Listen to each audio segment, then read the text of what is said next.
Okay, well, and just to value everybody's time, and we haven't had anybody join in the last 30 or so seconds. So we'll go ahead and get started. Welcome, everybody. Thank you so much for making the time again.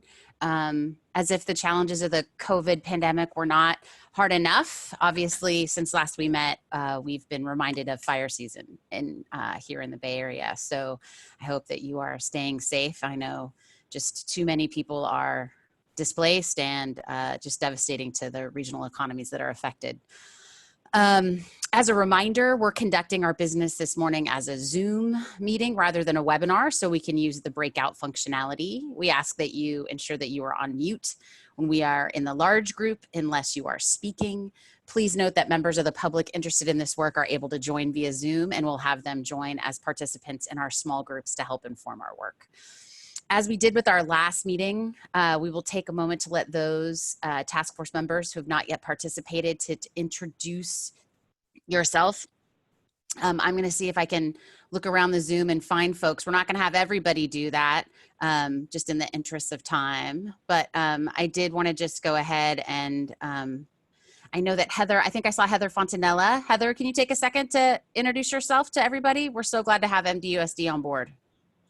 Hi everyone, this is Heather Fontanella. I am the administrator that oversees the Career Pathway Program at Mount Diablo Unified School District. Great. And I'm happy to be here. Hey, thanks so much. And Geeta, you already put a great question in the chat. Thanks so much. Can you just go ahead and take a minute, introduce yourself, and tell us just a little bit about your affiliation with 211? I'm on the board with 211. And also the board member, and also I'm with the advisory board member with the Alcohol and Other Drugs Advisory Board. And also I'm on the board with homelessness and mental health. So I'm very involved with county different areas, but I'm very pleased to be invited through 211 to join you. Thank you for having me. Okay, great. And I know that we potentially were going to be joined by a West County small business owner. I don't see him yet. If he joins, I will go ahead and have him introduce himself. Leslie Choi from the San Pablo EDC helped make that connection. So, you know, we are a group that, you know, there's critical mass every week and the characters are changing a little bit, but we just want to keep driving this bus forward. So our objectives this morning include reviewing what we, if we go ahead and go to the agenda slide. Our objectives this morning include reviewing what we've heard during our last meeting to provide a relevant economic and policy update to help guide the work, and then to dive into specific breakout groups on different topics to help us get to action. And as usual, the CCEP team will be monitoring the chat function. In terms of what we heard and learned both during and since our last meeting, it's clear that Contra Costa is a region of immense resources and assets, but that we are, that the enormous needs outstrip current resources. The various subgroups we created for this meeting are meant to help us develop action steps that can be taken both individually and collectively. There are also big structural challenges that have been raised thus far, including the strains on the region's childcare system. And I did mention that I was going to be conferring with the Brookings Metropolitan Policy Program. And the advice I got when talking to their deputy director is he admonished us to avoid boiling the ocean. Now, solving the childcare crisis is incredibly important. And John Jones, I'm glad you're here. And it's so important that we think about how childcare fits into all this. There are many, many tables set, you know, trying to help deal with that. And so we're gonna make sure that we're doing our part not to exacerbate that and send our best ideas, but that's not something that we're necessarily going to solve here. So I just wanted to say that we're going to try to focus on, the county has asked us to focus on jobs and job creation, and we're going to try to do that with our work. And I hope that makes sense. In terms of kind of moving on, it is 9:08. So let's move on to the economic update in terms of unemployment and the likelihood of a recession without additional federal support. We've got a lot to cover in a short amount of time. EDD released unemployment figures for July last week, And you can see from the slides how California employment compares to Contra Costa employment. And obviously, we're experiencing just a significant number of people who have lost jobs. I mean, 140,000 people is a lot of people. You recall from our first meeting, I reviewed that as the nation goes, so goes Contra Costa. And consumer confidence figures were released yesterday and showed an unexpected drop. But it does actually make total sense. Consumers' assessments of the economy were surprised market expectations for the second month by decreasing sharply. So the feedback from consumers is that both business and employment conditions have deteriorated over the past month, and that consumers' optimism about the short-term outlook and their financial prospects also declined and are on a continued downward path, so hitting a new 5-year low.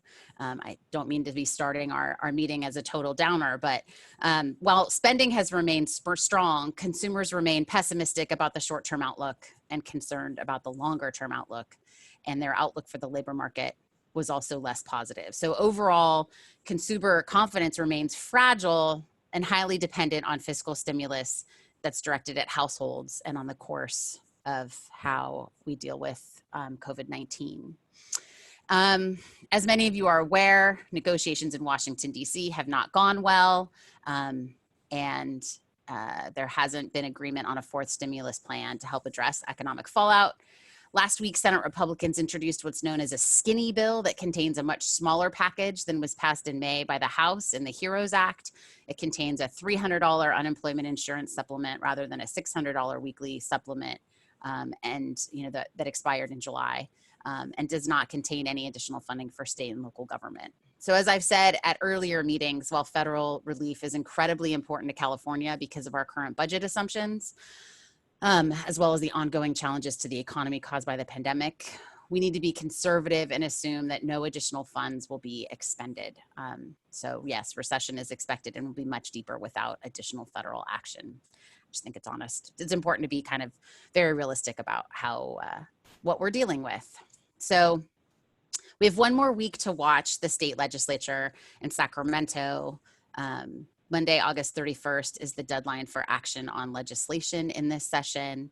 There was a talk initially about a special session might be called, but since it's an election year, that seems less likely.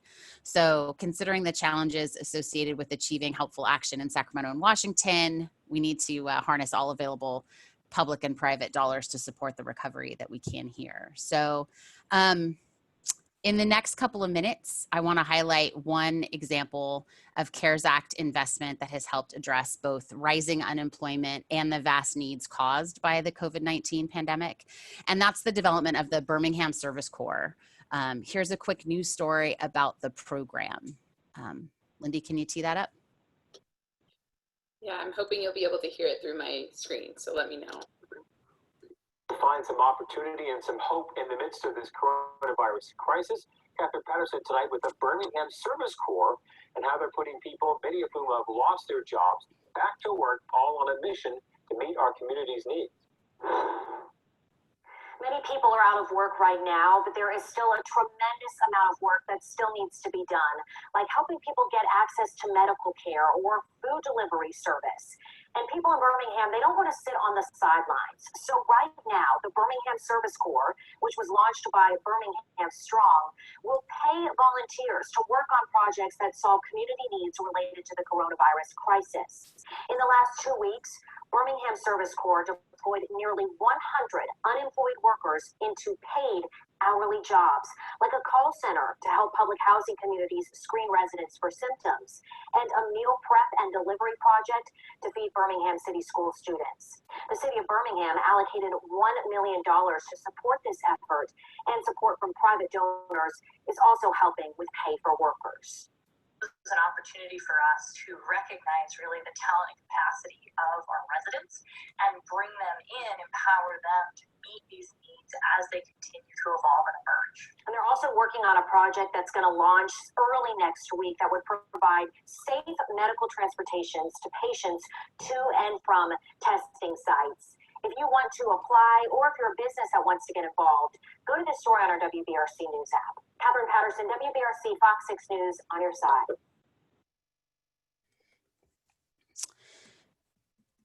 So what's interesting, so one reason I wanted to just highlight the Birmingham Service Corps and why it's been lifted up by Brookings and others, right, is it has been connecting displaced workers with some jobs that need to get done in the pandemic, right? And so that's what's so challenging for our communities is we have extraordinary needs and fewer resources. So, so we're about to launch into small groups. And before we do that, we want to sort of take advantage of all of you in the room in terms of your ability to let us know what you think. As much as we try to send very short surveys both before and after our meetings, we know that we're not hearing from all of you. And so that's why we do want to take some time here to go ahead and launch a few polls, and we're going to ask everybody to participate. I'll be honest, I don't know how you participate from the phone if you're only connected on the phone. I don't know that you can participate. So, I think all of us are learning a lot about Zoom, but anyway, so we're going to go ahead and launch a couple of polls that trying to get your sense of what you think in terms of what we might want to, what you think the value of a couple of different things is. So I'll just go ahead and take a breath and let Lindy go ahead and launch those polls. So do you support the creation of an employment mentorship program in Contra Costa County? Yes, no, undecided.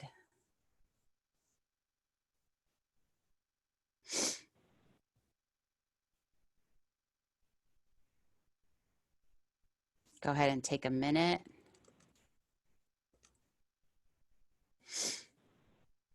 Maybe not even take a minute, but we'll see about how yes, Elisa, good point. We're a little bit being vague. It might mean different things to different people, and we're going to dive into some of that. And so, yeah, I think that there's, okay, 80 to 20. Okay. Sharing those poll results. And then we had a follow-up question.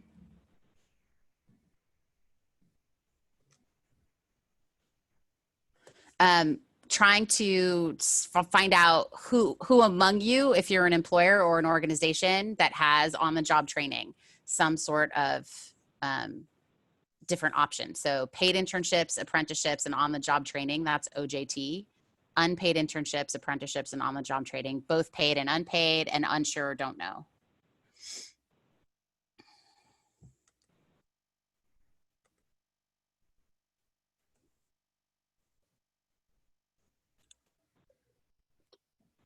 Can I just chime in here, Kristen, and say that if you have paid internships, apprenticeships, or on-the-job training, if you wouldn't mind putting your company name or employer name in the chat so that we might be able to follow up with you just to get a little bit more information about that, that would be greatly appreciated.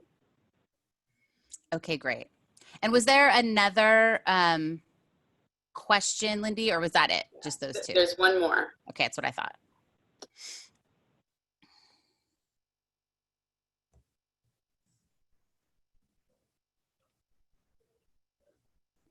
Which of the following is the largest barrier in hiring for your company and employer right now?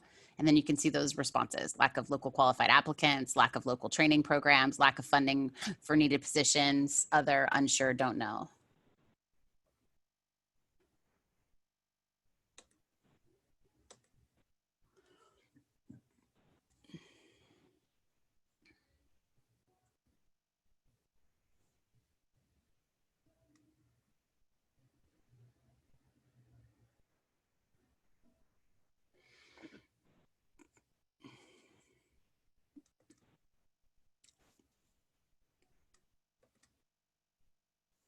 All right.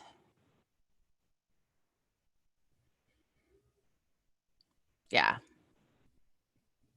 So you'll see there's a lot of different reasons for folks. And obviously closure is a big reason not to be hiring people. So thank you for sharing in that. So what we're going to do right now, and hopefully we've had enough time, we have to go ahead and assign everybody to a group when when the call starts, which takes a little bit of doing. So as we start in the small groups, you're going to have 30 minutes together. And afterward, each group will have 60 to 90 seconds to report out on your key themes. So facilitators can report out, or the group can identify another reporter. So here are your tasks. Each group has an assigned facilitator. We're going to divide up into these 5 groups. You'll start with self-introductions and identifying a recorder for each group. It's important that you take notes. We'd prefer that you type them up so you can just simply email them to us so that we can capture them. Obviously, where we have staff people, we're happy to do that, but we're not a big team. So we really want you to dive into 3 areas. And this will look a little different for each group, but we're really trying to dive into 3 things: the why, the who/what else, and early process to get to action. So by that, why is this particular issue area important to equitable economic recovery, and what do we know about it? Who and what else? What other information or data would be helpful to inform the work? Who else should partner with us to be successful? And early process to get to action. What do we want to see happen? What would an initial process look like for getting ready for action in this space? So we've got 5 breakout groups. And so that's general funding priorities, improving broadband access, providing wage subsidies for hiring displaced workers, creating a marketing plan for Contra Costa's industrial base, and growing the local healthcare workforce.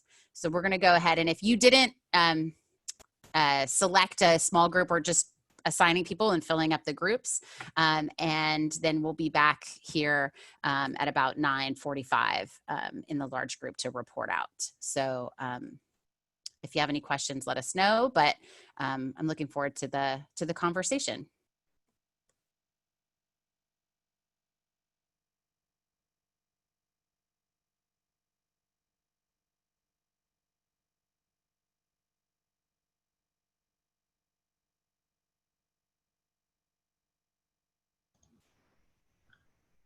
Okay, I think this is our group. So we are the group that stays in the main room. No need to feel like you need to stay muted at this point.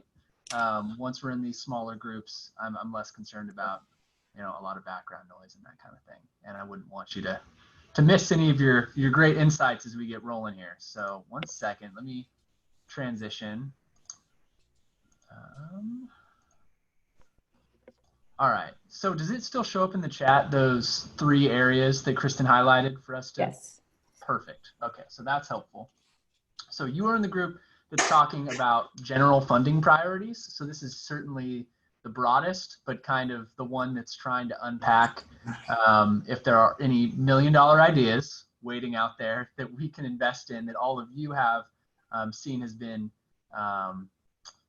have a strong return on investment or work really well in the space that you're in. So that's kind of the idea, and working, I think, within the framework, unless you want to expand upon that, is that Contra Costa County does look like it's going to have a sales tax measure on the ballot. It will be a general sales tax, which means that there will be some opportunity to advocate around how that money is spent.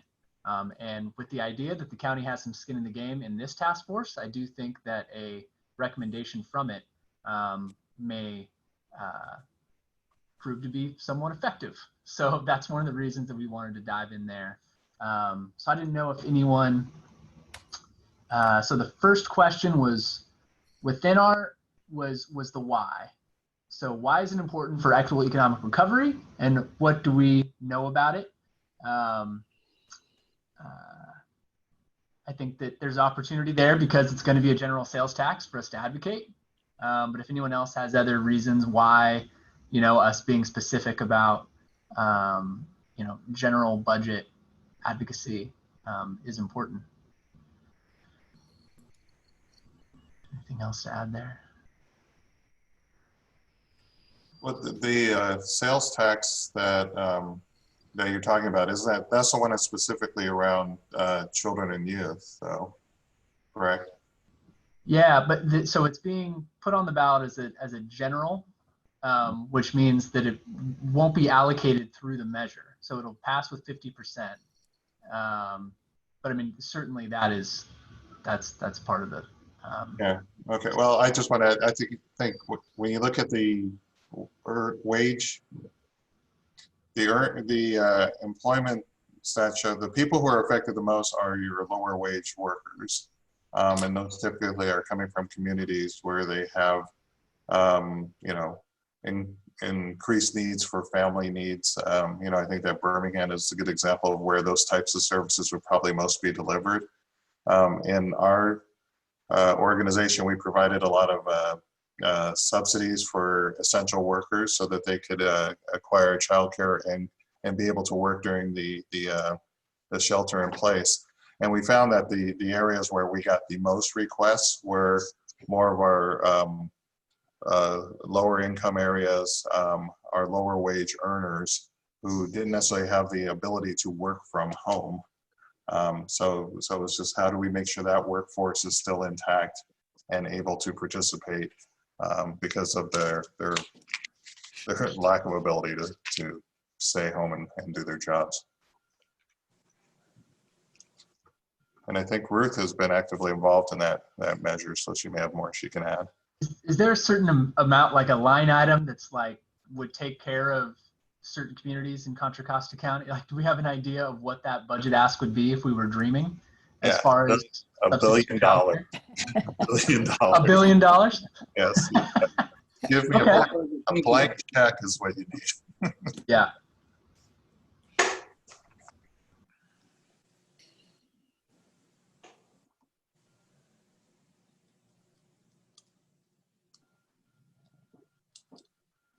Okay. Is there any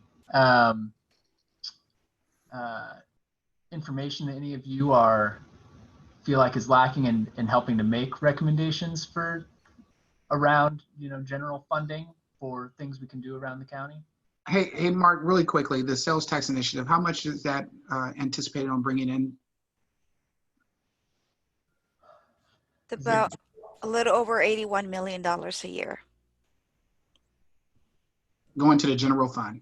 And going so to the general fund. Right. So we're going to assume that we're going to allocate this money to, yeah, good luck on that. Right. So at $81 million a year, let's just say half of that was $40 million a year that was actually allocated. And after administrative fees, we might be down to $30 million a year.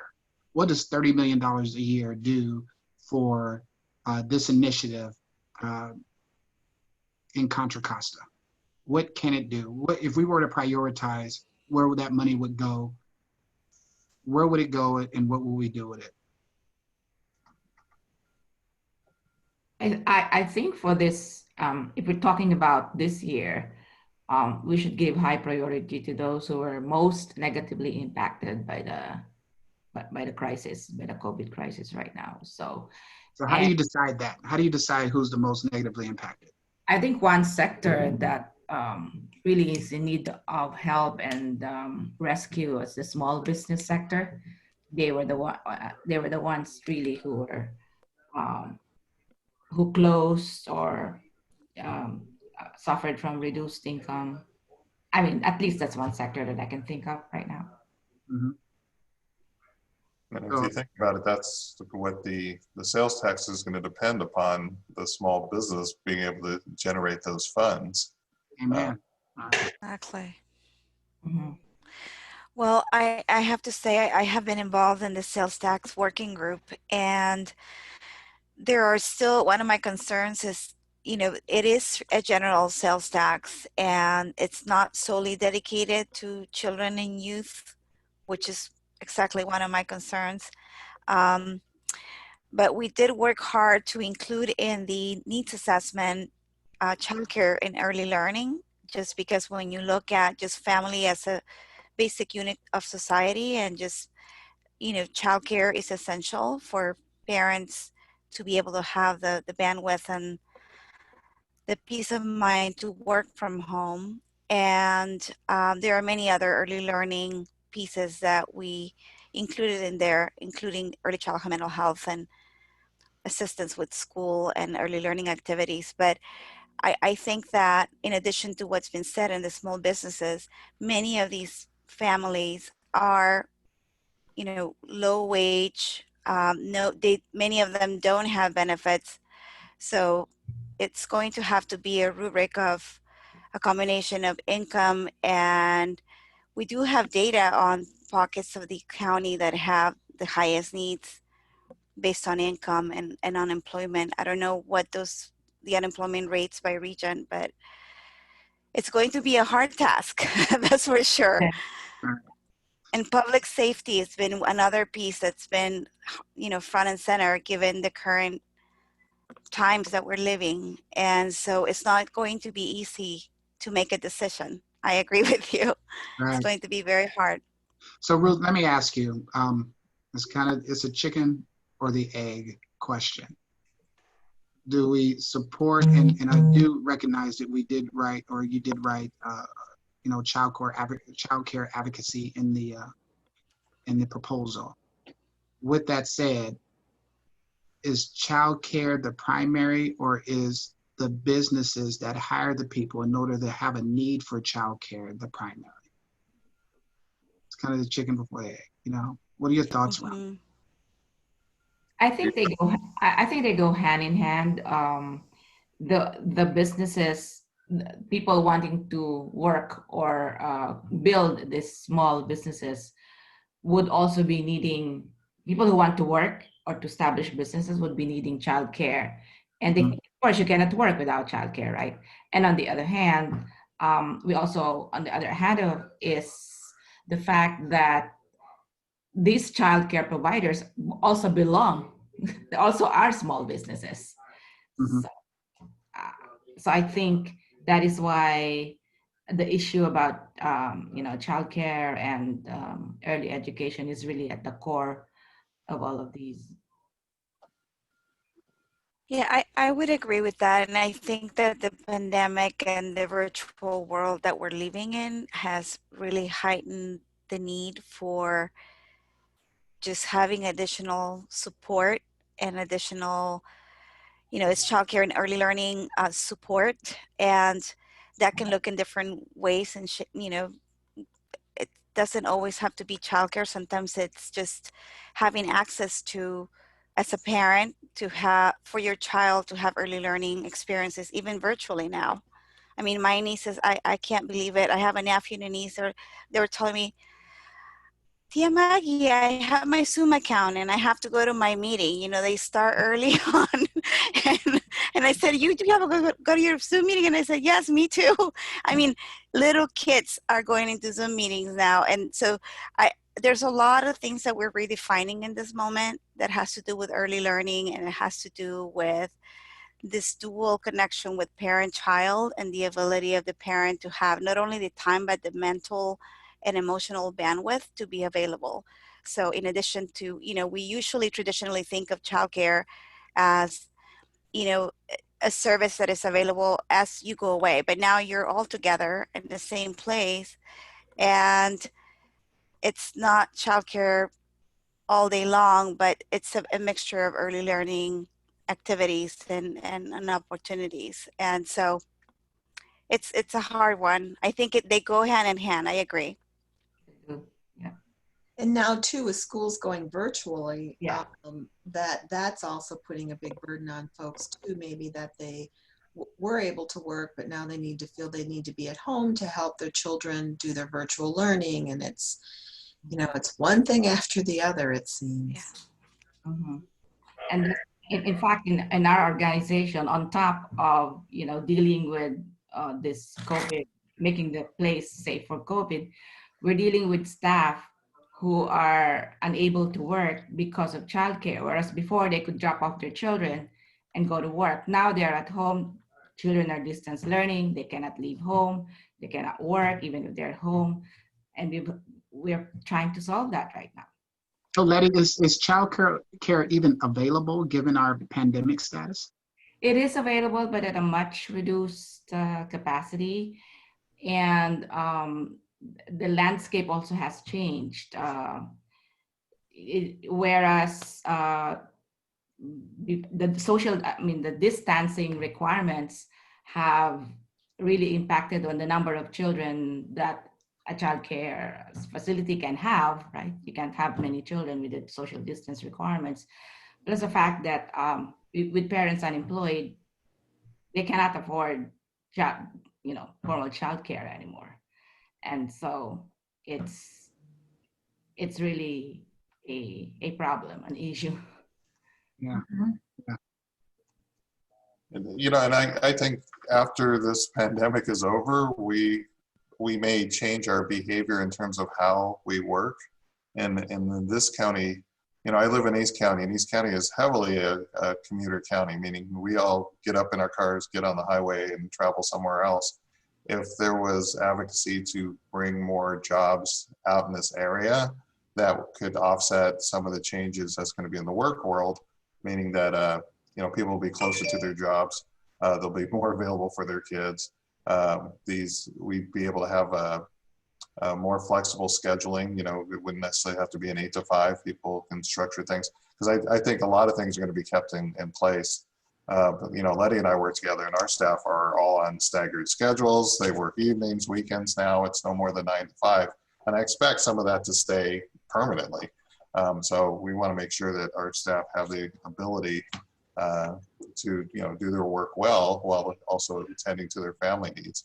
And for East County, that just means, you know, helping small businesses thrive and take advantage of all the available office space that there is, or build space, so companies can come out here and not always, you know, I think majority of my neighbors all journey to Oakland or San Francisco, but it'd be nice if they could stay here.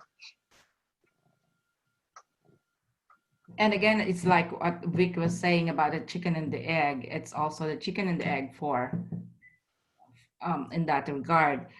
People can't find work because they don't have childcare, and they don't have childcare because they don't have work. So which one?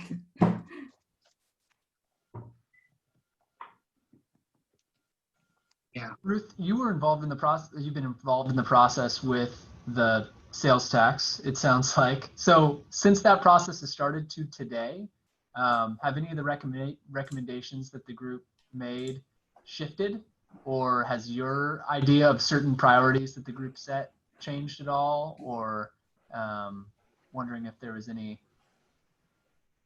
You know, we have been really focused on even just getting it on the ballot. That's been sort of the focus of the working group at the moment. And I think our next steps, depending on, we're still waiting on the governor to sign SB 1349, and you know, that legislation is going to be really key. I mean, we depend on that. The sales tax is really contingent on that going through. So, and we should know this week. And I think the next conversations that we're going to have is to begin having that conversation. Although the working group had multiple discussions about having an advisory group that could really continue to take into consideration all of these different aspects, and you know, that needs to be solidified so that it's not just, you know, 30. I think that piece needs to be defined, and that's going to be next. Mm-hmm. So are there any other funding mechanisms that are available to us that that we can use for this particular purpose outside of sales tax? You mean in terms of public dollars? It can be grant, it can be public, it can be private, it doesn't matter. I'm thinking, what can we do to use to match these funds that, if in fact it does get put into place, the sales tax measure at 80 million a year? Of course, we have to understand that it's probably going to be actualized at about 30 million a year. And what can we do to match those dollars?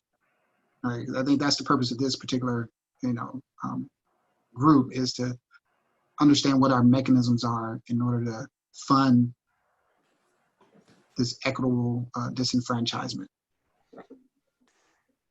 Yeah, well, I think part of that's going to be how the county as a whole, you know, the county administration kind of looks at how they want to be using their funds moving forward.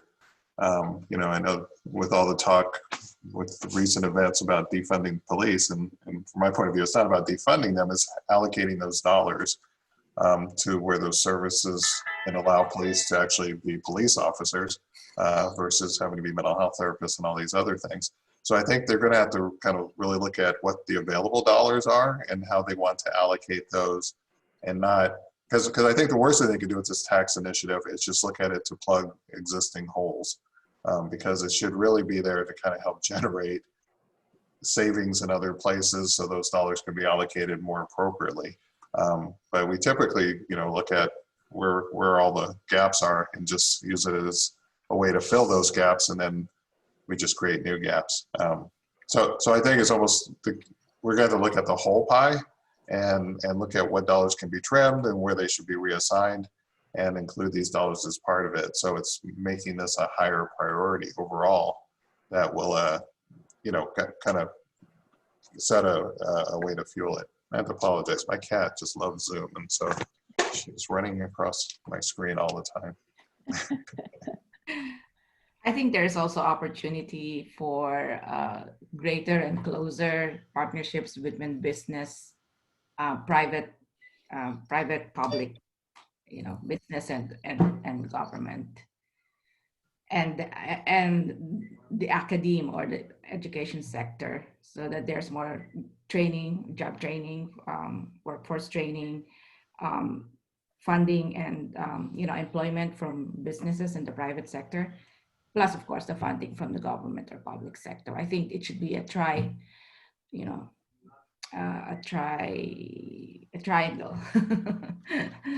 Yeah, it's almost like what mechanisms are going to help the businesses that are local thrive, and kind of fuel those resources then, because those are your employers. Those are the people who are going to be able to jumpstart it. So I don't want to create obstacles for businesses. That's why I like Letty's answer in terms of, if we focus on small businesses, which we have plenty of in this county, and what is it they need to hire more and employ more, what will help them thrive at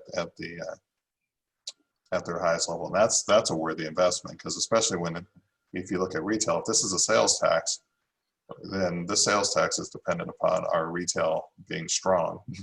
And so how do we make it strong? Mm-hmm. That's a good point, John. Mm-hmm. That's a very good point. Without losing the purpose of this being child advocacy and child welfare. Mm-hmm. And there may be some innovative solutions. You know, part of that funding of these small businesses may be an allocation for particular childcare. You know, so not all of it is just a check.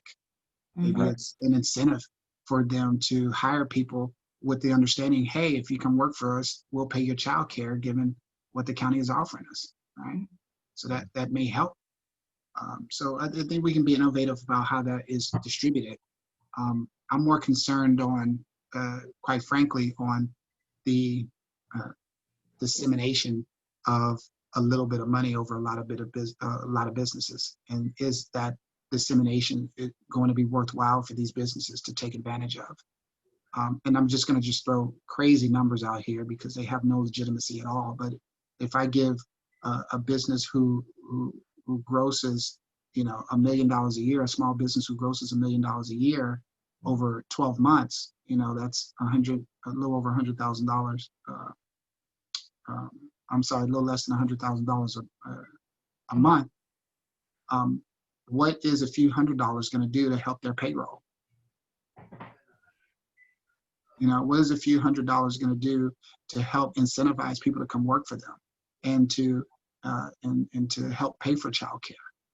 You know, I'm just throwing it out there. I don't know the answers to that, but I think we need to take those things into consideration as we look into this. Yeah, but it may not necessarily be strictly about childcare directly. For a small employer, just being able to provide health benefits often creates that ability to bring people in, and then they can shift their dollars to cover their childcare needs. So it's just, how flexible can you make those dollars to really help them retain employees or bring in employees. And so, John, you bring up another point. Remember, I'm trying to be innovative here. And so when we look at healthcare, you live in East County. We have Sutter and we have Kaiser. Could we move away from those big health plans and do something local and do a Sutter Delta and have a partnership with them and say, hey, just stay local, as opposed to having this behemoth of a medical plan that is very expensive and hurtful to a small business, and just say, hey, I'm hiring local, and this I'm working with Sutter Delta and Sutter Delta only. So if you come work for me, you got privilege at Sutter Delta. You know, you have privilege at this Kaiser, and that's it. So I'm not a John Muir, not to take John Muir and saying that they're not worthy or they don't exist, because I think they do have an East County campus. But just instead of doing a Anthem Blue Cross, we do a specific hospital center. Or a network of clinics. One successful model of that is the agricultural neighborhoods or communities in Salinas down in Monterey. They're all agricultural workers that banded together and put up their own healthcare system because they don't have benefits as farmers. Yeah, I like that idea. So I mean, that sounds, yeah. Wasn't that the original Kaiser model? You know, they were, the hospital born out of, until they overgrew. Yeah. But quite frankly, you know, and Kaiser still maintains this inexpensive. I think there's still the model of inexpensive health coverage, right? Until they outgrew themselves. Yeah.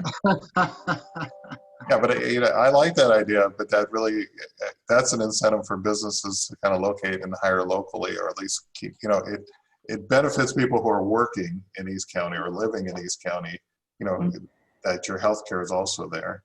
And I think with all the needs of the family, the closer you can have to be to your home, the better. That's how you're going to be able to meet your kids' needs, especially with distance learning and all these other things. It doesn't help if you're 25 miles away from your family, and able to provide, you know, these basic services. Right. And then we can also partner or work with the medical community to provide that, to provide services at I don't want to use discounted, but that's at a special. Right. It's a special cost or fee. So I like the way we're thinking, because not only are we thinking about what we can do to bring more funds in, but we're also thinking about how we can cut some of the costs. Yes.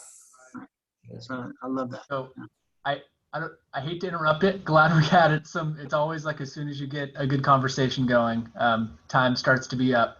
I was wondering, Vic, would I be willing to lean on you to help share what we learned, share that last great idea when we report out? You know, I'm not a very good public speaker. I think John should do it. John's, yeah. They're all your ideas. You did it very well. You can. We'll be behind you, Vic. So if you miss something, we'll jump in. You got it. We're behind you. I'm way behind you. They're way behind me. We're socially distanced behind you. Oh, thank you.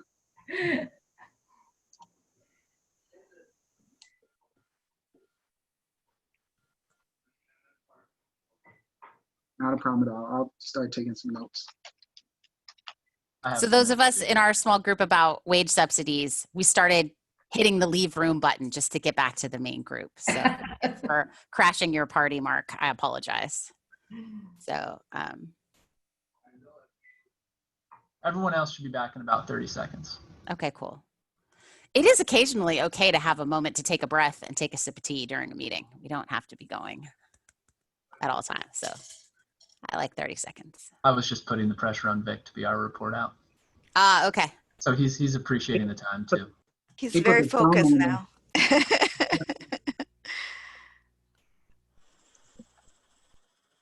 I'm going to be on mute by accident. I'm going to give my summarization like this.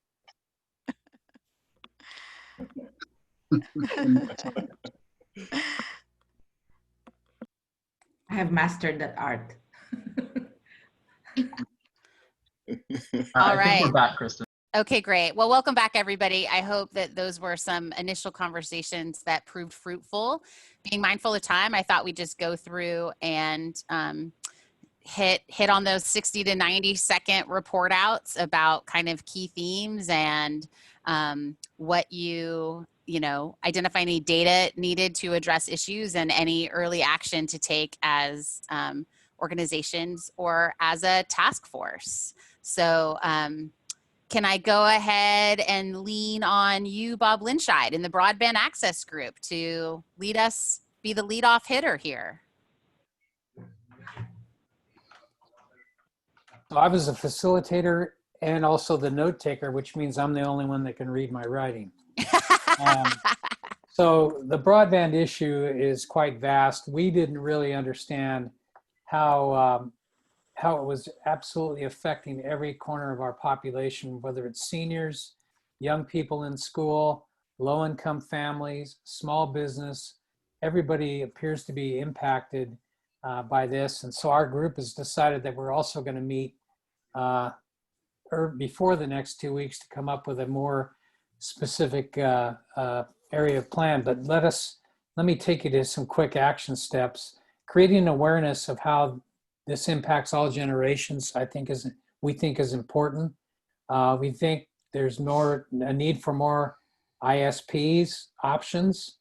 Linda Court educated us a little bit on a company called Tech Exchange, which supports folks not only with potential surplus access via iPads and computers, but also training so people actually understand how to use it. Interesting idea of according to the governor's broadband efforts and his executive order, to create hotspots. Maybe corporations with large parking lots could have hotspots so that people that don't have access could have Wi-Fi access in their parking lots was another idea. And then searching for additional grant funds. Brett from Renaissance talked to us about a couple of initiatives he's been working on as well. So that's a real quick snapshot of discussion that we talked about, but we think the former East Bay Broadband initiative that was formerly funded by the Public Utilities Commission, East Bay leadership and others should advocate for something of that nature, funded by the Public Utilities Commission to help low-income families, students, seniors, and others get access. So, Kristen, great, perfect. Thanks, Bob. Patty Deutsch, can I look to you? Your group around creating the marketing plan to support Contra Costa's industrial base. Yep, Heather Fontanilla is going to report out for us. Great. So we kind of just started talking about why is this needed, and really it's about making people aware of the job opportunities that exist within our industrial base here in Contra Costa County. Coming from the high school perspective, I kind of talked about how students within our pathways don't know about the job opportunities and how good those job opportunities are. And then we kind of talked about as far as what other data or information we needed, more information about the different educational alliances that exist, the need for kind of the knowledge about the hub. So we talked a little bit about Earn and Learn and the role that it's playing in trying to connect education partners to the industries. And then talking about connecting with the cities and their marketing budgets and how they're already marketing their cities to try and attract businesses to come to them. So rather than trying to reinvent the wheel, it was about kind of getting industry to be part of that marketing. So our next steps were kind of connecting more purposely with the Earn and Learn initiative and the industry sector specialists that are part of the K-12 Strong Workforce Program at the community college level. And then really kind of keeping the focus on strengthening our manufacturing base so that other businesses will want to come into the county. Great. Thank you, Heather. I'm going to look to the local healthcare workforce. Lindy Lavender, who's reporting for your group? I'll report because I took notes. Everyone was really interested and excited, I think, to have a conversation, but also I think there's a lot to cover. So at moments we were like, okay, where are we headed? But we did walk away, I think, with some great things to bring to our next meeting. We talked about narrowing our scope and diving deep into who's been most impacted and where we can make the most impact. And then really thinking about what goes most unfulfilled positions-wise within the healthcare workforce and where are we most situated to address those. We talked a lot about medical assistants and CNAs, for example. And then Deborah made a great point that we could really think about analysis of pathways related to specific groups that have been displaced as a result of COVID, and how we can think about outreach opportunities to let them know about what programs do already exist and how we can focus in on those communities. So we definitely have some next steps and took a lot of notes. Okay, excellent. Donna Van Wert, going to impose on you to talk about our group. Sure. So we talked about subsidized wages on the job training opportunities. The why is this is just a win-win all around. One, we're helping a business find or support getting an employee. One of the questions, barriers to hiring survey, the last survey that was done, the main reason came up, lack of funding. This is funding that can support a business find an employee. It's also helping an unemployed individual find work. And anytime you're putting money into someone's pocket, you're stimulating the economy. You know, the wages go around and support everyone in the economy. The who and the what, we really need to do a better job of outreaching to our businesses, our employers, our small businesses, to let them know we have this available to them and to help them understand what it looks like and the process. It can be, some of this money, for example, we have federal dollars, can be a little complicated, but there are other access and grant funds available as well for this. And then the last question was early process to get to action. Our group is very committed to this. There is a way that we can make this work. We need to increase our marketing and our outreach. We need to do better at presenting this, and we need to make the process a little easier and more streamlined for those that would like to take advantage of it and not make it be another burden on them. So those are some of our next steps. Thank you. Great. Thanks, Donna. And Mark Orcutt, I think you said Vic Baker's reporting for you? Yep. I'm return to Vic on this one. Yeah. Hi, everyone. So we started off understanding the allocation of the sales tax to be voted on in November, and the choice of using the money going to the general fund to get that 50% approval needed for the measure. The allocation will be about $80 million a year, actualized at roughly about $30 million a year, and that's back of the napkin actualization. But we wanted to understand that it is written in the priority that childcare and youth education is important and it should be considered as part of that allocation. And then we spoke a lot about the chicken or the egg. The need for childcare depends on business growth, and business growth in hiring, and understanding that also the business growth is going to pay for the actual measure in the sales tax incentive to begin with. So then our conversation was redirected a little bit to how to incentivize businesses to hire. And so there was a discussion around the dissemination of funds allocated for childcare, incentivize businesses who would be hiring to pay for childcare if we subsidize them for it. Then we talked about, John brought up the expense of medical care, and that being one of the highest expenses for small businesses. So how can we drive the cost of medical care down? And maybe that is partnering with local hospitals as opposed to working with the behemoth of the medical insurance companies that we work with today. So no more Anthem Blue Cross, but we'll partner with a Sutter Delta individually or a Kaiser individually, and companies can choose those to go with. That way we can hire locally, we can incentivize for childcare as well, and we can drive down the medical costs because everything will be local. And Letty, she provided an example and a model that exists today. I think she said in Salinas that we can take a look at, and we kind of ended our conversation there. Great. Thank you for keeping all those reports pretty concise because it still is before 10 o'clock. So I completely failed at that at a meeting I was in yesterday. So I want to thank everybody for taking yet another step forward. Obviously, we just identified a lot of action that we want to be able to take both individually and collectively as a group. And so the intention is over the next series of meetings to continue to dive deeper on this. It doesn't mean that we're going to ignore other things, because, for example, supporting the construction industry is going to be a really important way to help move the economy forward. So there are going to be other topics that we will cover at various points, but I do think it will be helpful to continue to go deeper on all of this because clearly there's a lot more work to do. So as always, thank you for your time. Please do, we are trying to figure out ways to make this easier so there isn't, partly we have you register for these meetings so we can keep track of you, so that we can get organized about how this all works. But you know, we're always trying to, I do hope that you put a hold on your calendar for the 2nd and 4th Wednesdays at this time, so that we can count on your continued participation. So look for additional emails from our team, and just thank you in advance, and please stay safe during these very challenging times. Have a good day.